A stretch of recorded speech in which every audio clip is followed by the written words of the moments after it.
Okay. Well, hello, soulful and ambitious audience. Today I have a very, very special guest with an amazing and very, very powerful story. So this is Amanda Quick, and she's here with us today. She's an international best-selling author, TEDx speaker, and trauma advocate.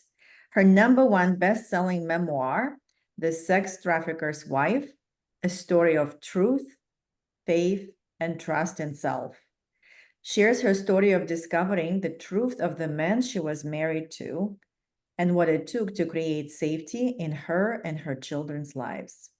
She is passionate about helping people overcome and heal from their most traumatic experiences.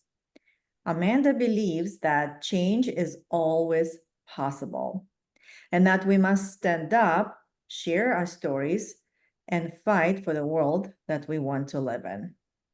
And that's what we were going to dive in today. So I'm doing this series, Journey to Wholeness, and Amanda has a story. So prior to being a whole person that she's Yes. right now, fully embodied and in her power, she was experiencing lots of life situations that she's going to share today.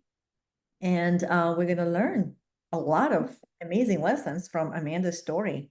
So Amanda, well, first of all, welcome. How are you Thank today? you. Thank you for having me. Thank you for coming and sharing this story because your story is incredible. And I did listen to your TEDx talk, so that link is going to be in the show notes. So Perfect. yeah, and it was an amazing story. So let's take you back hmm to that time when you were feeling disconnected, when you were Okay. feeling like lost and Mhm. stuck, whatever else you were experiencing, and kind of lead us from there. Yeah. So, my story, I mean, obviously begins when I began, but this particular story started in 2016. I was a full-time stay-at-home parent. So I had not worked I think at that point, I hadn't worked in 5 years.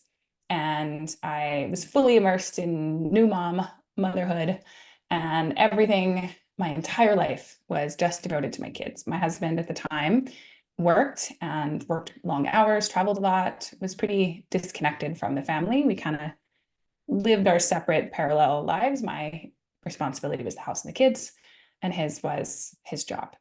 And I believed at the time that things were like fine. This is like how everybody lived their lives.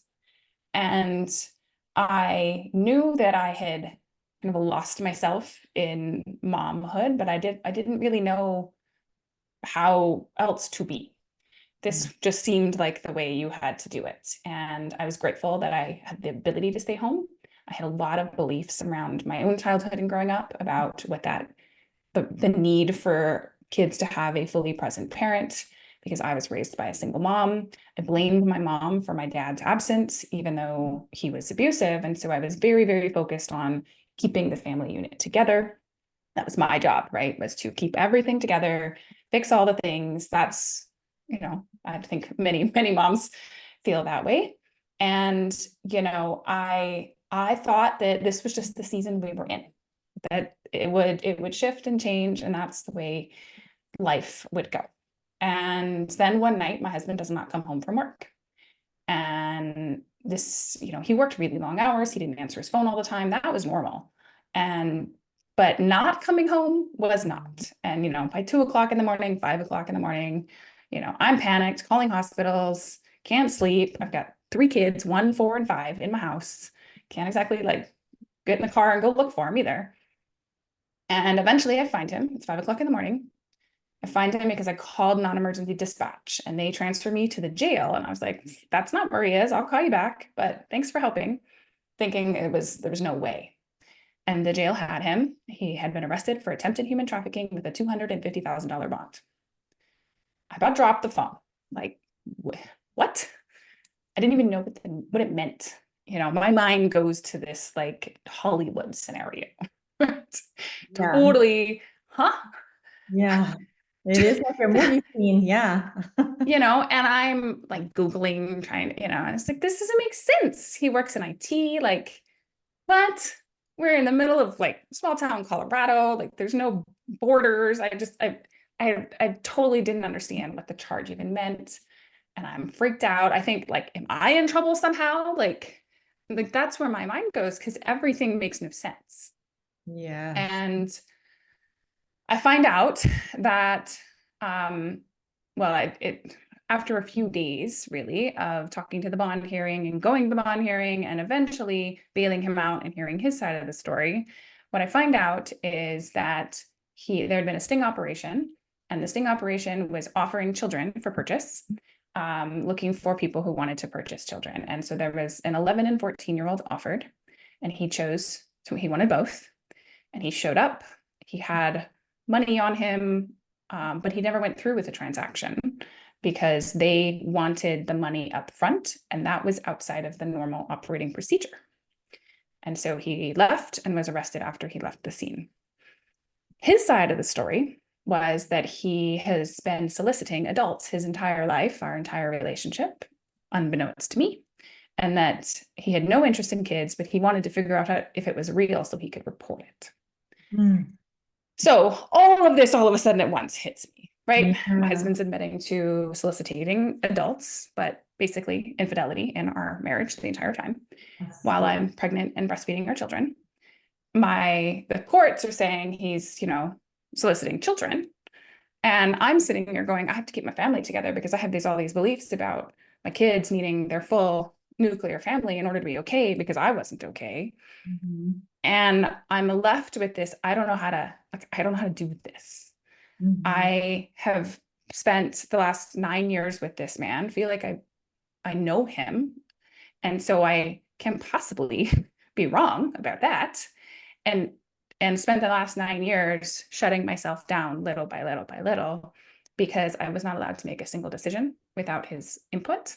We weren't allowed, couldn't go on vacation. I literally couldn't decorate the house. I mean, he had very high anxiety and depression himself, so he couldn't make decisions, but I wasn't allowed to make decisions either and so I was slowly shutting myself down. The only place that I was allowed to be was a mom to the kids. And so that's where my focus on. Mm-hmm. And I had all of this programming about I couldn't all do both. And so this had to be my focus because the way he wanted it to be was me staying home with the kids. Mm-hmm. And so, obviously hindsight, but in that space, I had zero inner guidance anymore. I had no understanding of what was true and what was real. I had so many of my old stories running about what needed to be true. And so I needed to hold these pieces. His family telling me that's not him. That doesn't make any sense. You have to stay. The kids need him. My kids going, where's their father? Right. I have all of this running around me. Yes. And I'm just somebody else decide. Like I totally give up control and I just go with this default operating procedure where my family is the safe place. The people who I currently know, I have to trust. My husband is the only person who even feels safe to talk to because newspaper articles come out, friends they want all of the inside information. That doesn't feel safe. Right. So I shut down social media, I shut down and I isolate myself. So now not only have all of this programming, now I'm completely isolated from anybody. And the only person that feels safe to talk to is the person who caused the whole situation because, well, he didn't judge me. He was part of it. And so we developed a trauma bond. And it was us against the courts and us against the world and us against the naysayers. And we actually had a deeper relationship for a period of time because nobody else would understand, right? Like this is the story in my head and I have to keep my family together. So I have to do all of these things. And I operated like that through his criminal proceedings. And he pled guilty to attempted solicitation of a minor, which was a lesser felony, but that's a pretty standard way these cases go. He received a sentence of only probation, which he was excited by. And I was like, okay, now we can move on. He's not going to go to jail. He's not going to all these things because that was the fear. Mm-hmm. Mm-hmm. And the reality is the vast majority of these cases are pled out. And the vast majority of these perpetrators don't ever see jail time, or if they do, it's like a couple of months. That was originally what we were told, is he could get like 3 to 6 months at most. And the DA offered just probation. So obviously he took it. So in my mind, he's still not really admitting, right? He's pleading guilty because that's the thing to do rather than fight it. And so he gets out. He moves home with the kids, unrestricted access just to our children. He can't be around other kids. And I go back to work. Oh. And the first time that, yes, because he lost his job and had a felony. So he couldn't work anymore. And his mental health was only tanking because he was exposed, right? So his exposure created worse mental health in his place. And I realized I hadn't been working 6 years now. I needed to not be financially dependent on him forever. And I needed to make sure that even though I wasn't going to make the salary he made, that I would eventually be able to get to the point where I didn't need his income. I had that intuition, even though I was still stuck in my marriage. Yeah, what was going through your mind, like there at that moment? So he's back, you're going to work. Like, what was happening with you? Did you even feel it? No, I'm next thing. So my trauma response is very much the like fawn, keep moving, don't stop.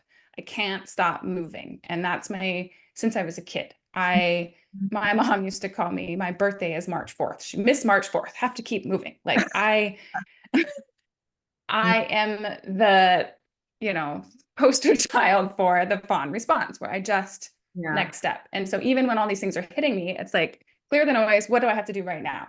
And I just keep going, which makes me amazing at a crisis because I don't shut down. But it means I never learned to process, right? I never learned to feel it and experience it. And so to me, our financial situation, once the criminal trial, was the next thing to fix, to solve. And so he tried to do some contract work and failed. And I was like, fine, I need to find a job. I need to figure this out. I got to fix everything. And so if he's going to stay home, he can watch the baby. I can take the kids to school. Like, that's in my head, the next thing to solve. So you're this woman. That's your basically. Basically. But I'm also mortified and terrified that anybody's going to figure it out. If I go back to work, I'm exposing myself to people putting me in the same camp, because this was public knowledge in our very small town. And so, but I decide that this is still the next most important thing. So I get a job, I go back to work, and I completely start to compartmentalize my life. I have my job and the safety that provides financially. I am allowed to be more than just like a mom and a wife, and I start to be able to use my brain again, and I really like that. But they can never know anything ever about my home life. They know I have kids, they know I'm married. I won't say his name. I won't talk about any challenges. They're two separate compartments. And I just was operating completely divided, because I couldn't be that person who, was still married to that, but I couldn't leave because of my kids. So I was doing this, and this is when I start to kind of fall apart because I'm operating on two places. And we had a company Christmas party, and I'm having a panic attack because you're supposed to bring your spouse, but I don't want to bring my spouse. And I don't even know if he's allowed to come because he's on sex offender probation. And I'm having this trapped. I felt completely trapped. I felt like I had to work, and this was a good thing. It was a positive thing, but I didn't know how to leave my marriage, and I didn't know. And I had so many stories wrapped around. And so I was holding this part of me completely divided. And I was basically, you were feeding your main story that the family needs both parents, not the complete family. So that part of you was big, so you had to meet that exactly. Exactly. Separated from yourself and the world and how things are. But yeah, and you have no time to even feel your body because you're in the fixing mode. Yeah. Exactly. And it's also at this point in time where the emotions are, they're trying to come up, right? Yes. They're trying to come up and I'm trying to shove them back down, and they're trying to come up and I'm shoving them back down. So And what pulled the cork, so to speak, like the body? so like I start having these like visions every time my husband at the time is trying to initiate intimacy. I immediately start to, like, in my mind, I get this is how he looked at them. This is what he did with them. And I start to almost like, it's like there's ghosts everywhere. And it's like those reactions and responses are coming to the surface. And I'm like, stop it. Yeah. And so then I bury myself in my work, right? Okay, here's a project, here's a thing to do, because this is the only thing I know to do. And then I find myself not deal with it. Yeah. Exactly. And then the next thing I know, because I'm pouring myself into my work and I'm staying late, I find myself starting to be attracted to a coworker because, this is my new safe place. And I'm like, no, I can't do that. And I'm making myself wrong, and I'm trying to shut all of these feelings down, and they keep coming back up and they keep creeping back up. And then I realize, okay, well, this is getting so loud in me, but I know what it's like to be cheated on. So I'm gonna just come clean. I'm gonna say I'm not okay, and I need some space. I need to start to deal with this. My worlds are colliding. And which one is the problem? Because the job is supportive, but clearly there's some other stuff that I need to deal with. And so I told my husband that I was not okay and that I was interested in pursuing a different relationship. And my expectation was that we were going to separate, because that's what normal people do when they say they want to go outside of the marriage. But he instead pulled on my heartstrings and wanting to keep the family together. And so he said, you can date, I'll move downstairs and we'll keep the family together and be weird normal. Oh. And what did Yes. you say? Well, in my mind, I don't want to separate. I don't want to lose access to my kids, right? And so I'm like, okay, maybe this will work, right? In my mind, because I came from a house where my parents weren't together. I didn't want that for my children. That was my wounding. And so he was offering me an alternative. Now, again, hindsight, he wanted to stay connected and he wanted to keep control over the narrative and the situation. And so I began dating. I started having fun again. I started to like find pieces of myself, but I can't find joy in my kids because their behavior starts changing. I can't be around them without him there. He never leaves. And so I find myself pulled apart now, even from my own children. And then he decides and up and files for divorce. Because okay, yeah. and I'm like, what the hell? I thought we were doing this. And he decides, because once, the dating got weird, and once we slowed that down, he wanted to get back together. It's like, no, you don't understand. So his reaction to that was to file for divorce. Yes. Because he thought he could use the court system to scare me. Yes. And he thought that would make me come running back or something, because I didn't want to separate the family. He knew that. So what was that kind of final drop so that you start moving towards this newer Amanda who is creating her reality? So basically, he filed for divorce and started to try to alienate the kids, started to, they were mad at me. I was the problem. And then their behavior shifted again.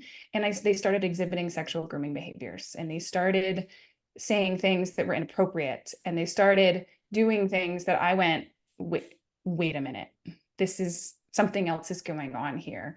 And of course, I'm reminded this is the man who was arrested for trying to purchase children, right? Like, hello, it's been in front of my face the whole time. I just didn't want to see it. Yeah.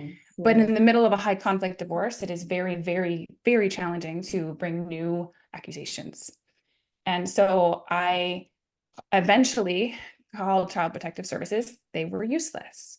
I felt like I had the lawyers, I had the evaluators, I had all these specialists who were driving this ship, and they were telling me what to do, and I was doing the things, but I was still terrified, and I still didn't want to believe it. Part of me, I was fighting with myself. I was seeing these behaviors, and I was like, well, maybe there's another explanation, but that doesn't feel right. And so again, dividing myself. And it was actually my therapist who had me go see a psychic who I didn't believe in at the time. I didn't think it was real, but fine, I'll hire more people, right? I was doing that. And the psychic was telling me that this was the loudest karmic echo that she had seen in a very long time, and that this pattern had been repeated with me and him before. And in the previous life, he was a drunk and he was physically abusive, but I stayed because it wasn't that bad. I stayed to protect the kids. She started repeating everything that had been going on in my head for the last few years. And I was like, okay, I'm listening. This is weird. This lady's in my mind. Yeah. And then she tells me that in this life, he beat me and I fell down the stairs and he basically beat me to death in front of the kids. And my whole body had this like visceral response.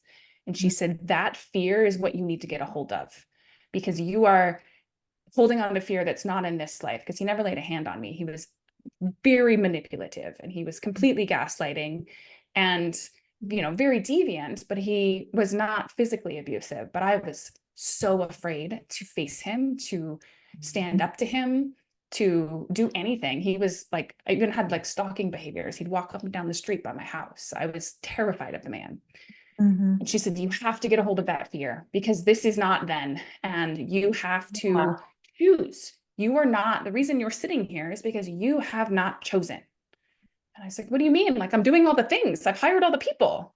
Yeah. She says, no, you have not chosen. And it was in that moment that there was this like mirror that just reflected, and I saw myself clearly for the first time, because the truth was, I didn't want to be in this situation. There was part of me that was still holding on to this thread that maybe I was wrong about it all. Maybe he could get better. Maybe we could have our family together.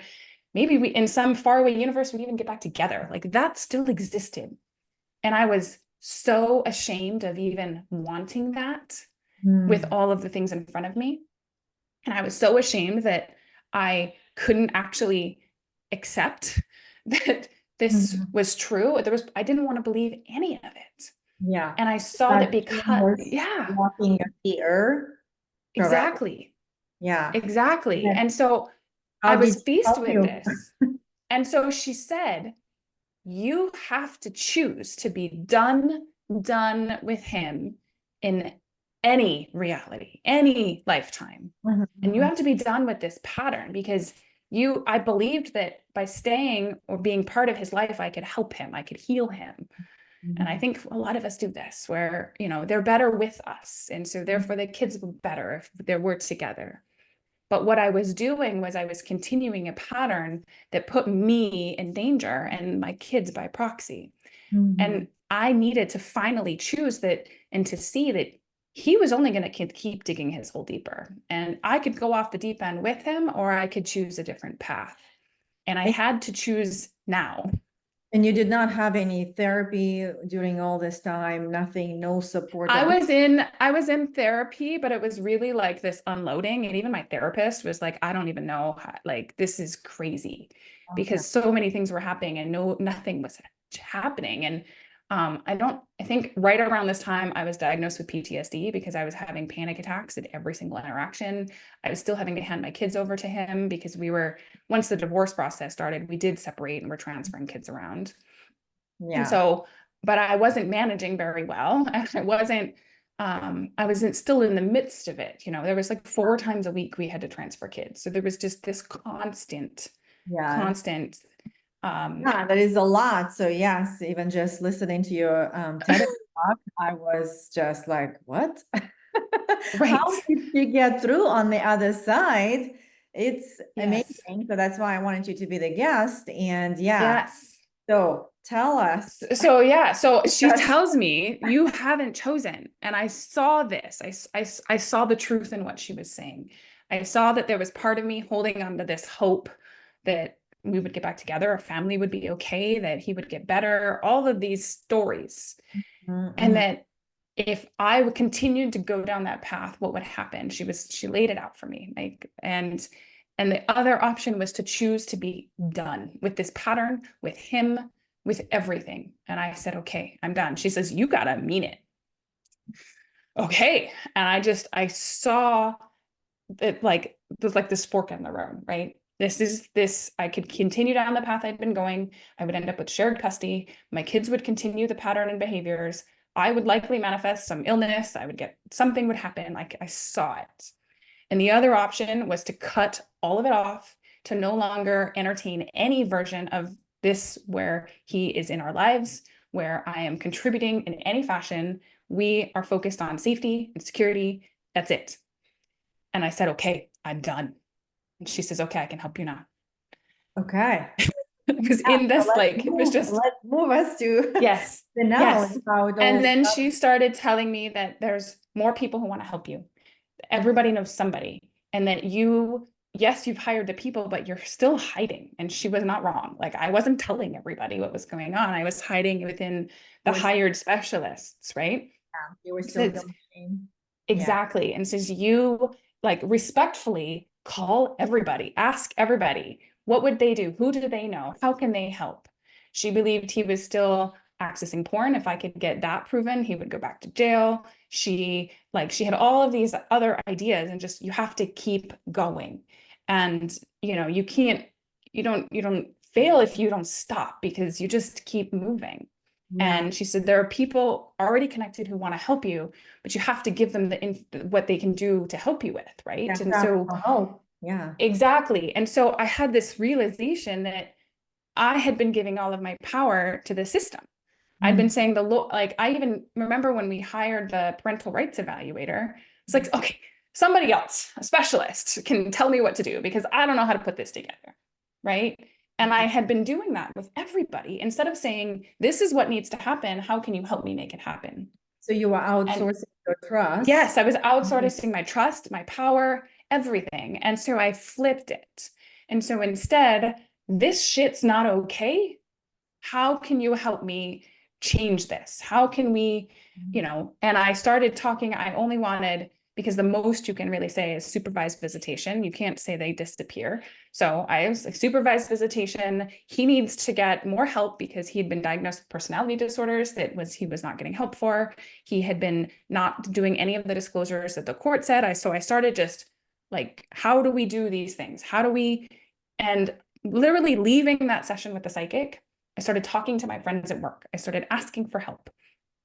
Turns out somebody that I worked with had a family member that worked for ICE, put me in touch with Homeland Security. They put me in touch with the arresting officer. So now the people who were there 4 years ago were talking to me. They believed me. And so many of them were even appalled. Our house was never searched. I was never interviewed. They were just like, the whole ball was dropped with the whole case, but they were like, I'm going to help you. They tried to get the CPS file reopened, didn't really go anywhere, but they were just committed to, how do we help? I think it was my realtor. Lesson number one is ask for help. Ask for help. Yeah. But don't outsource your power as you're doing so. Yeah. So ask the right questions while being helped. And from what I see, like most people, I don't know if you've ever been judged, because the whole shame was there because you were afraid of being judged. But when you open up and started to ask for help, so were you ever even judged by anyone? No, I really wasn't. People were, if anything, they were like afraid to even come forward because I was so isolated. They didn't even know what to think. Yeah. And well, they didn't blame me for staying. They didn't understand. They were like, I don't know what I would choose in those situations either. That's amazing. So like all that shame was just from, and there is a lot of women, yes, I know I work with, and shame is a primary feeling, but a lot of it comes from ourselves because of our stories, like your story, and you created a whole loop around it. And it's so beautiful when you opened up and asked for help and received the help. That's amazing. So thank you, those people.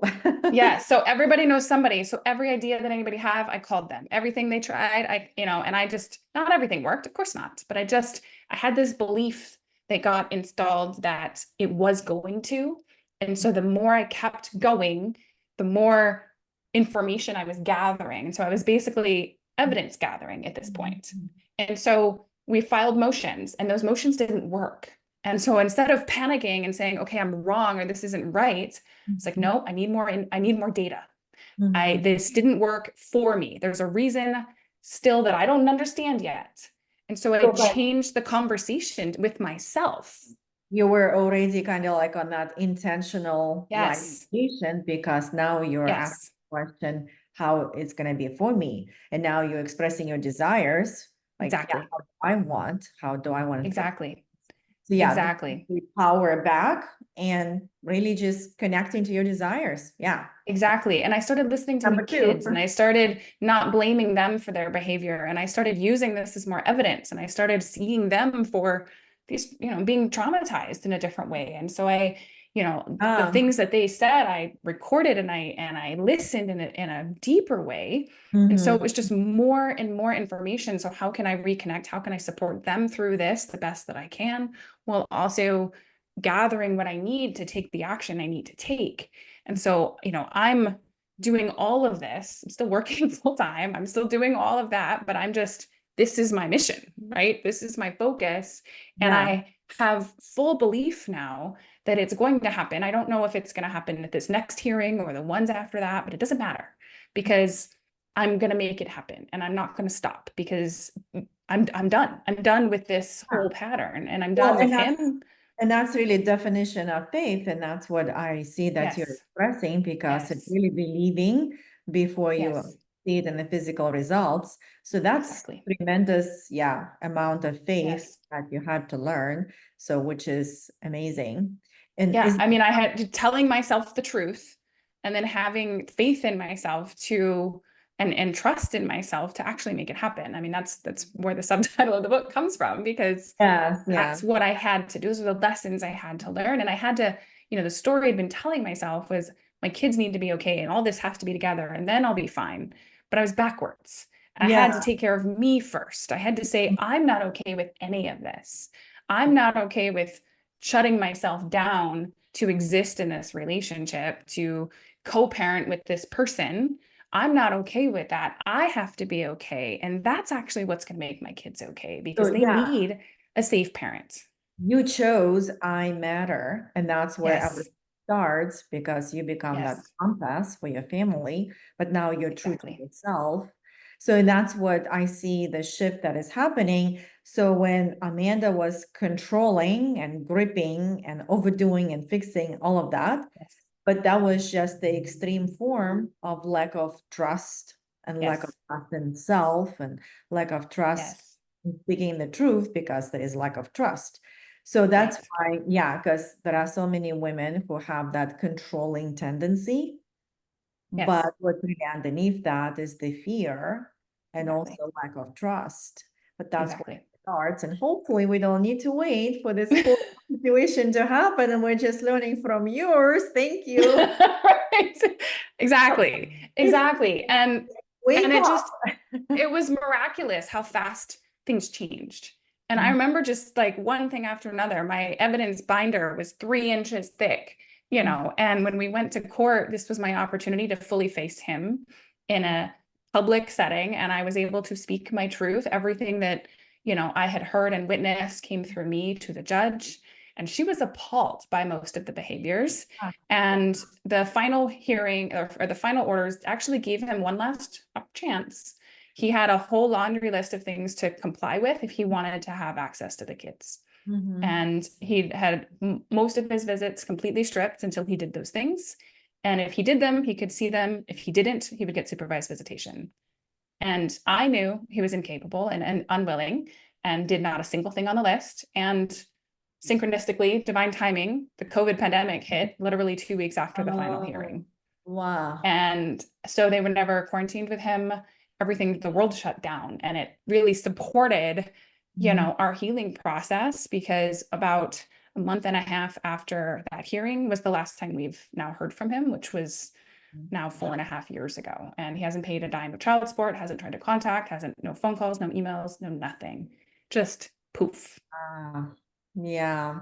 Such a, like, women are just incredibly powerful when they start stepping up in their Yeah. truth and living their truth and in their power. Because, Yeah. yeah, I can only imagine what you had to go through. So, so we have a lesson. Yes, number one, ask for help. Yeah. Number two, if you feel shame, well, get some support and start uncovering that shame, because, you could have done that earlier if you did not judge yourself. Yes, And thank God, correct. had very supportive people around you and received you really well. So that's a blessing. And then, so number 3 lesson, we have trusting in yourself, Yeah. in the divine. And am I missing anything yet?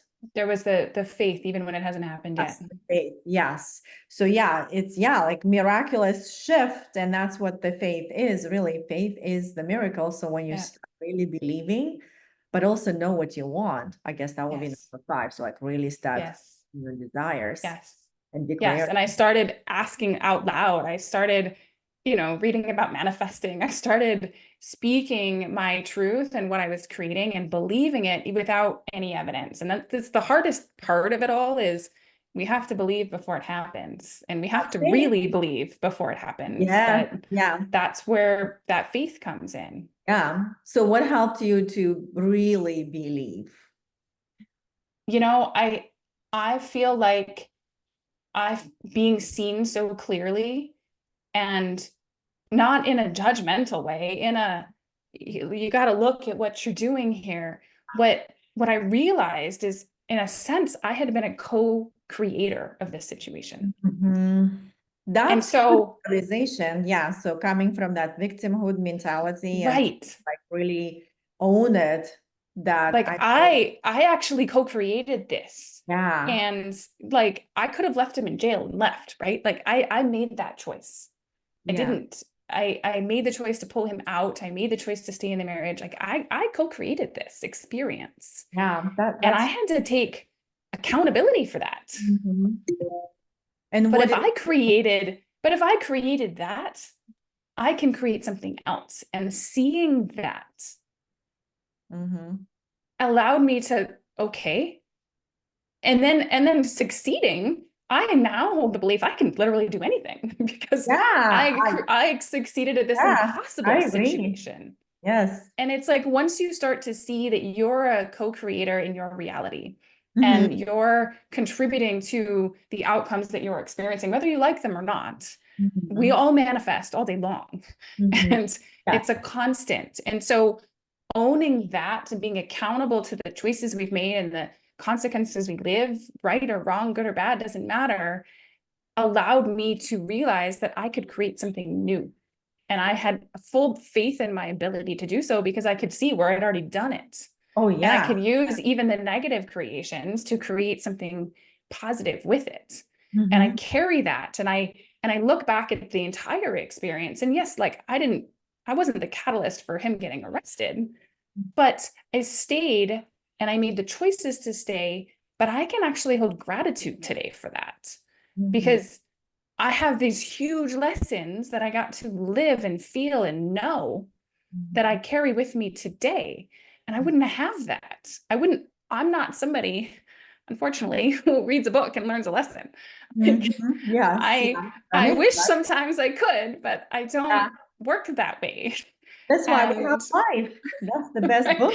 right. And I learned through lived experience, and I learned through touching the fire, and oh, okay, never don't want to do Yes. that. Yeah. Like That's what I that's since I always was say. Like, little. That's how I've learned. And so I can realize that this was a creation for me to learn and to step into who I get to be today, and to be the mom I get to be today, to have the awarenesses I get to have today. And so it's not even this, belief mhm. that wasn't real. It's that I actually get to be this person even before my life makes Yeah. sense. Let's talk about that. So, who is Amanda today? Okay, so By today choice.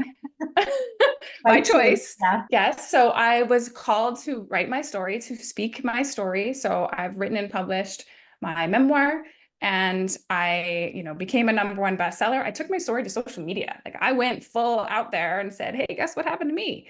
And, Yeah. That's it incredible. exploded, and people had lots of opinions. And I got to use every single time somebody came at me with a negative, how could you possibly have done that? I said, okay, do I still feel any resonance? Yeah. Does it hurt? And if so, why? So everything was an opportunity. Every challenge in that Wow. entire experience was an opportunity. Writing That's my book beautiful. itself was cathartic because I relived in detail everything I went through. My Yeah. body had reactions to the things I was writing. And I said, okay, here's an opportunity. How do I feel this? How do I let it go? And Mhm. so I took the act of actually writing it out, speaking it out as a more healing for me now. I jumped into learning various spirituality modalities. I started realizing the connections to our physical health, mental, emotional, and spiritual health. And I started to see the interweavings of all of it. And I wanted to understand more because I wanted to heal in a bigger way. And I wanted to be able to help my children who I knew were going to have challenges through their growing ups Yeah. in that way. And I wanted to help other people in a more complete way because yes, I did it in the midst of it all, but there's so many people who are still either in it or just on the other side of it and still feel like they're a mess. Yeah.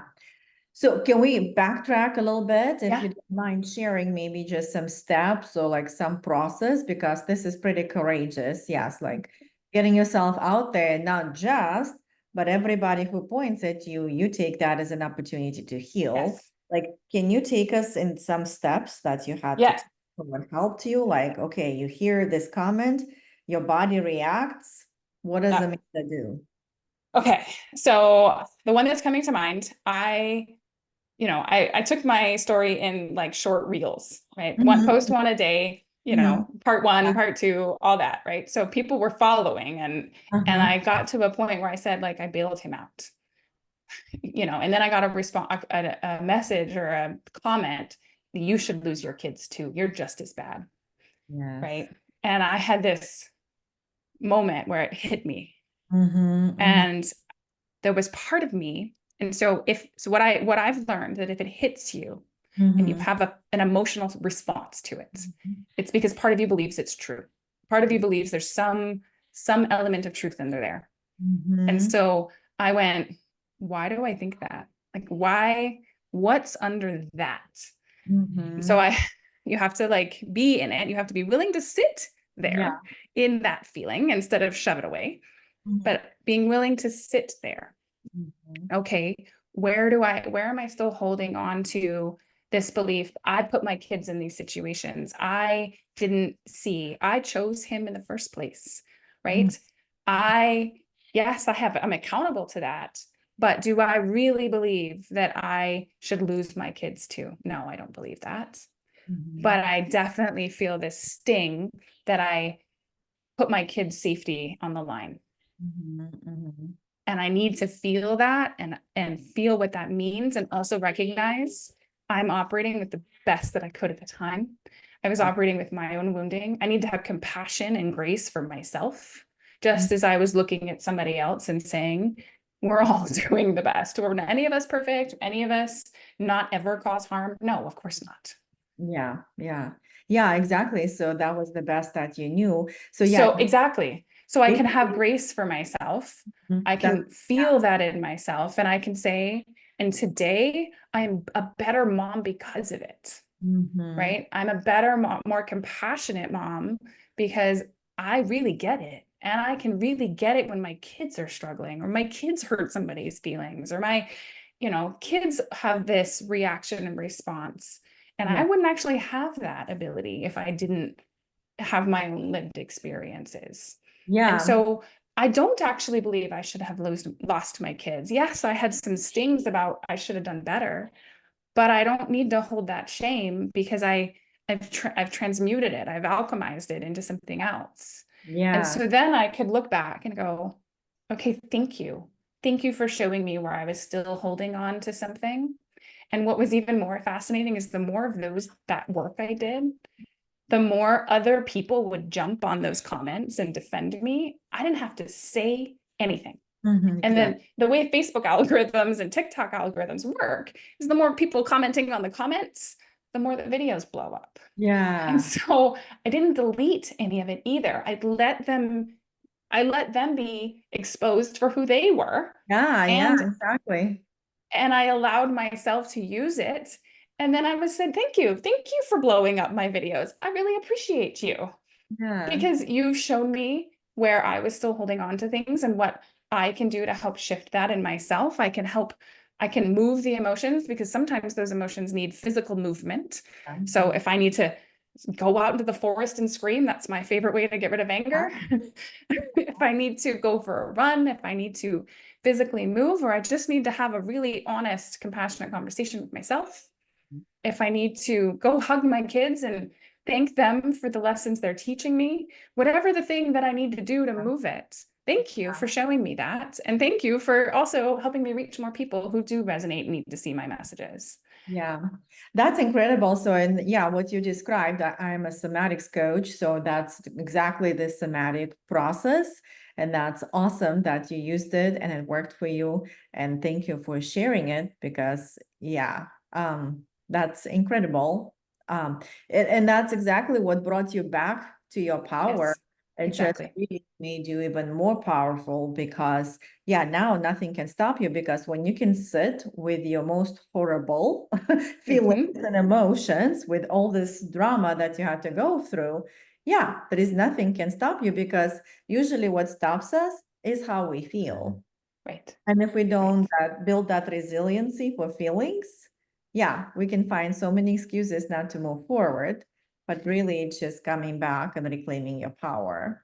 So yeah, Exactly. thank you for sharing that. That's awesome. Yeah, exactly. And so everything I do is an opportunity. Everything, I don't care how it transpires, but it's how I receive it. It's how I define it. It's how I talk to myself about it. And so writing my book, publishing my book, and then I got the message I was going to give a TEDx talk. And it's like, Mm-hmm. okay, I've never given a speech, by myself before. I've been Yeah. interviewed And you a did a great jillion times. Thank you. I job. practiced that talk like nothing else because it was important and I felt the Yeah. importance of it. Yeah. And I could feel your passion. And also, I know that you did not have any coach or anything. You just had that message and you wrote a speech, Yep. went for it. So that's Exactly. I had about 2 months to prepare and you have to 100% memorize it. There's no prompting. And it was such a scripted speech because you have a very tight time window.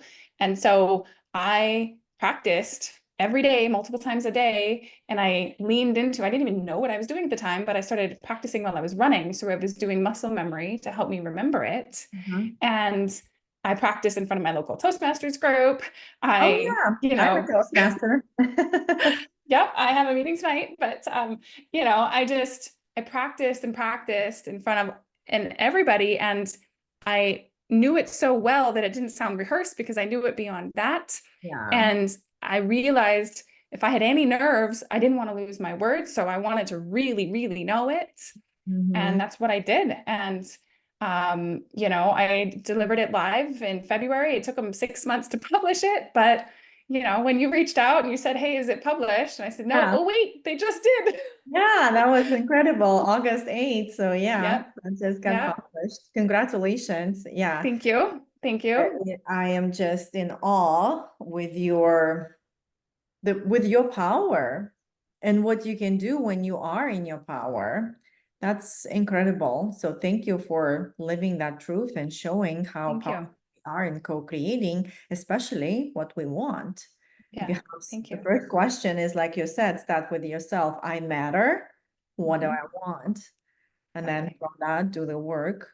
So let's just maybe touch a little bit on spirituality. I know we kind of talked about it before we Yeah. started recording and that divine guidance. You mentioned that you weren't spiritual at all. Your mom was, Nope. but you were kind of denying all of that. And then Yep. how did you open up and like how that? Well, so the psychic was telling me that my angels were the ones who created this meeting with her because she's somebody who's like a 6+ months waiting list. But when I called her, she's like, "I've got an opening next week." And Um, she always knows when she has cancellations, it's for somebody, and that somebody was me. And wow, that's this was incredible. created. She's like, "You're sitting here, your angels created this for you because you haven't chosen, and they can't help you if you don't choose." Uh-huh, And uh-huh. so this understanding that there's so much support for us, but if we're not making a decision, that support can't show up because there's no like interfering with our own experience. Mm-hmm. And so realizing that, so I was like, okay, and I'm somebody who, wait, you can talk to them, I can too. I just have to learn how. Like that's my mindset. Yeah. Everything has to be analytical and fixable. Right. And so then I dove headfirst into trying to understand how I could deepen those connections. And I started understanding that I actually already was. I just didn't do it in the same way. I didn't have these clear visions like they were people, but I had really deep knowings when I was willing to listen. And I had more connections to, and I'm amazing at pattern recognition, especially in people. And so I started to see that I've actually been playing in various dimensions for a long time, but because I couldn't put, this logical programmed understanding to it, that I just denied it all. And so I followed what everybody else said. But if I stopped doing that and I like unlearned the way the world works, and I actually listened to right. And I listened to myself, I started opening up and I started receiving more information. Like I would wake up in the middle of the night with these crazy downloads of, and it would keep me up and energize me. And I would start to see patterns and Do you write behaviors. them or do you remember them? I usually remember them because it's like a puzzle that I'm like chewing on for like a week or more. And it like keeps me up at night because I start to see this like pattern in how people are behaving, for instance, or something. And then I start comparing everybody I know and my kids and how this interacts. And it's like this little puzzle that I get to play with, which makes my mind happy Do you wake up like at a certain time that you've noticed? It's not a specific time, no. And sometimes it's not always when I'm asleep either. Sometimes it's just I'm in this, especially if I'm in this like contemplative, meditative, I'm like chewing on this problem in my life, or how does this work in the world? And all of a sudden I get this flow of information with this new thing to chew on. And then I get to play with it and then decide how I want to share it. If I do want to share it, what that looks like. I've got more books I want to write. I'm putting together a program to help others feel safe in their stories so that they could share them, because so many people are like, I want to write a book or I have things, but I don't know where to start. That's the message they say. But the reality is I don't know where to start. When really chapter 1 is where you start, is I don't feel safe. I don't feel like I'm good enough. I don't feel like anybody cares. Like there's so much other deeper things there, because we all can get into the channel of the truth of our experience. We all lived it. We've created it. We can share it from that place, but we have to be in it. We have to feel it. We have to be willing to not hold shame and judgment for it in order to share it from that place. Yes, for sure. So maybe we can talk about your program a little bit. Do you know what it's going to be like? So my current plan, it's going to be 8 weeks in a group container, because in order to feel like you can share it with the big world, you need to share it with the small, safe world first. Yeah. Exactly. And so we're going to go in depth and do a bunch of practices and share with the group and start looking at, whether you want to write a book or take your story to social media or give a talk, or like, there's all these ways you can share. There's not a one right way. And I've done a variety of them, and I had to be in the right mindset, and I had to have the right safety in my physical and emotional bodies in order to do so. And so I want to focus there and then start actually using your story to help reflect back those places that you're still hiding from, and so that you can come out and share it in those ways. And then I, of course, do have, contacts in those other worlds if people want to actually go forward with it. But, I feel like everybody has that ability to share their story. And those stories are not only healing for us, but they're healing for others, because we open up these doorways for people to feel seen and safe in their own. I can tell you how many times I've told my story and somebody's like, oh my God, I thought I was the only one who was that stupid. Yes. And they're not saying it in a you're stupid way, but in a like, I'm holding on to so much shame about how I behaved. And I thought I could never talk about it, because we don't talk about the shameful things, right? So I want to change that. I want to talk about the the horrible, shameful, traumatic things, and I want to find the gifts and the beauty in them. And I want to help people feel like sharing them is empowering so that they can actually take them forward in different ways. And I'm particularly focused on moms because so many of us are on this journey to help our children, and moms generally resonate with more of my story than not. But I've had people, men in abusive relationships get in touch with me and say they have their own lived experiences as well. And, people even without kids have been in relationships that they gave their power away. And so it's not, 100%, but most of the time, if moms can help raise awakened kids who don't have to heal from their childhood because they're seen and supported by the moms who are holding this beautiful, protective, compassionate container, to me, like, the world can change because the next generation is going to be very different. Exactly. And like, those are my bigger goals. And I want to, so I want to launch this program. I'm also starting a new podcast called Awakened Motherhood, where I want to bring more of those stories, not just my own stories, but other people's stories, and help inspire, various versions of it. I have more stories to share also, but this is my big one. I have more books to write. And, my goal is to really start to kind of create this platform for people to bring their stories to share their stories, to use them in real big ways. Yeah, that's powerful. So yes, the healing stories. Yeah, so you are on fire. So yeah, when you get into your power, you can just cannot get out of Just your keep power. going, right? You just keep going. And, Exactly. Yes, we need you. The world needs you for sure. Yes. Well, I'm so happy we've had this conversation and I had a chance to talk to you. So it's been incredible, an incredible story. So thank you for sharing.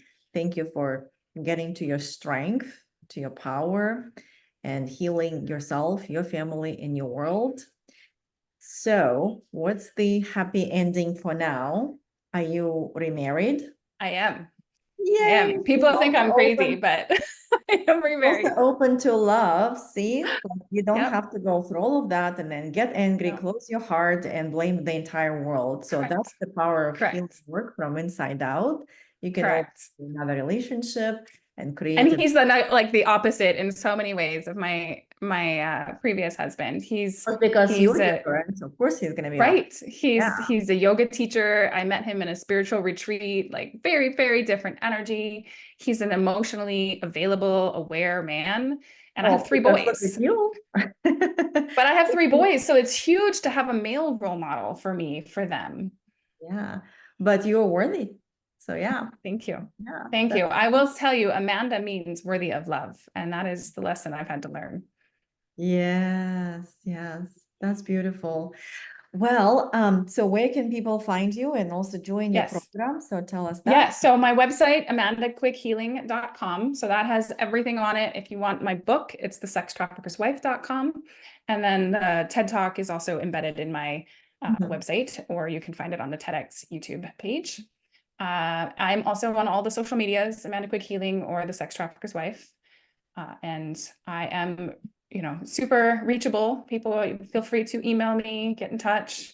I love hearing, how my story impacted people. I love hearing how it relates to others, because it always gives me and inspires me to just keep going, because I'm not, yes, it lifts me up and continues my healing journey, but I really am doing this because I feel like it is my passion and my mission. And this happened to me so that. Yes, yes, for sure. Well, thank you for embodying your mission and sharing with the world. Yes. Yes, I'll include all those links and definitely so people can listen to your TEDx story, because even though you memorized it, you were so emotional and passionate about it. Yes. Yes, exactly. Awesome. Well, thank you, Amanda, for being here on my show and sharing your beautiful story. And I'm so happy that you are happily married and still continue your beautiful family, but from a different energy, which is the energy of love and power. Yes, thank you so much for having me.